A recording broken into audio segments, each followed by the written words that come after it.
السلام عليكم، يا رب تكونوا بخير. كل سنة وانتم طيبين. لازم في رمضان نعمل الكنافة بالقشطة باللون الذهبي ده ونشوف الحشوة الكريمية.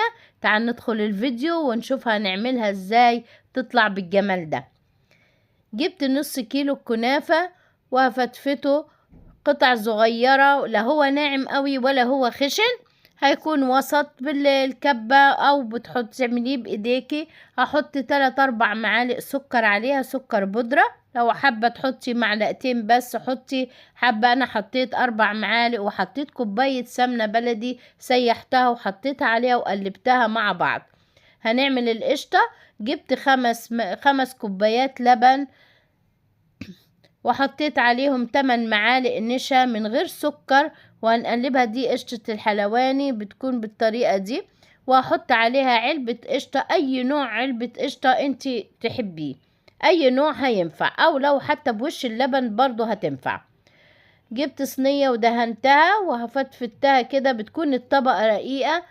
حطيتها طبعا طبقة خفيفة كده من تحت ودوست عليها عشان تتماسك مع بعض بصينية اصغر من الصينية اللي احنا حاطين فيها. وعلى طول القشطة حطيتها قبل ما تبرد وتجمد، ونحط ما نقربش من الاطراف قوي. وحطيت بالطريقة دي، خدتها كده بخفة من فوق وما ندوس عليها قوي، اما بايديكي اما سباتول.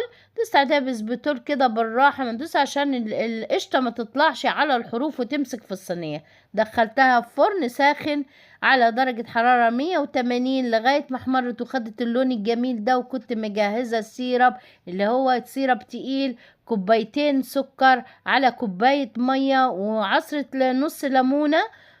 غلت 5 دقايق، سبتها لغاية ما تدهى 5 دقايق 10 دقايق وهتشيليها. ولو حابة تحطي كمان معلقة عسل جلوكوز معاها حطيها، وطلعت بالطريقة الجميلة دي. يلا جربيها هتعجبك.